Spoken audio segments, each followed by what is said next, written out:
Yes, you can add someone to your mortgage. This will involve a change of mortgage deed, and you normally need to get your solicitor involved as well. This is typically called a transfer of equity. The best time to add someone to your mortgage is typically at the refinancing stage. So you'll have your mortgage product, which is say a 2, 3 or 5 year fixed product term. Now normally within those product terms, you have early repayment charges if you leave the mortgage early. So ideally you'd wait until that product expires, and then you can refinance and do what's called a transfer of equity, and you can add someone to your mortgage without incurring any costs. So you effectively leave your current mortgage, set up a new mortgage with the new person that you've added on, and that will minimize all of the costs for you.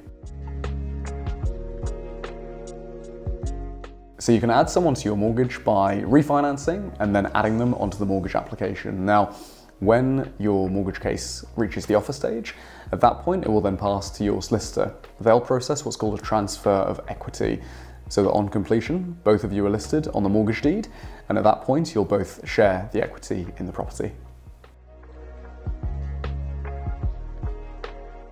Adding someone to your mortgage may be a good idea. It depends on what you're looking to do. So obviously if you're adding someone to your mortgage, they may have income that will then boost how much you can borrow. So if you're looking to refinance, to raise money for home improvements or debt consolidation or any other form of capital raising, adding someone can be really helpful for that purpose.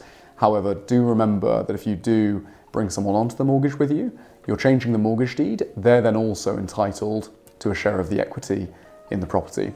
So you are effectively giving up a portion of ownership in your property.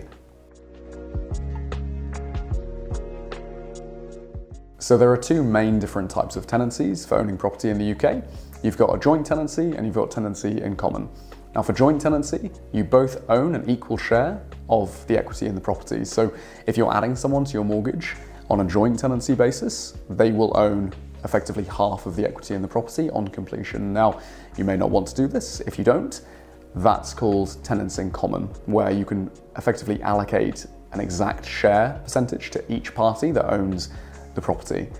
It doesn't really impact the mortgage application at all. All you need to do is at the mortgage offer stage, when you talk to your solicitor, at that point you need to instruct them in terms of what type of tenancy agreement you want in place at that time.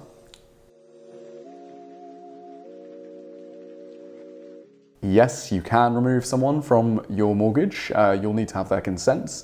The most common cause of this is if you go through a breakup or divorce, something like that. It's quite common for someone to refinance and then remove someone from the mortgage agreement. You just need to bear in mind your income and your financial position by itself will need to cover the mortgage balance. Now, if you've applied for that mortgage balance with your, say, ex-partner, for example, and if that person's being removed, you may then struggle to refinance. So the best thing to do is to contact a whole of market mortgage broker, and we can then check the whole market and let you know which lender, if any, are most suitable. For more mortgage advice videos, click the link below, subscribe to our channel, and give the video a like as well.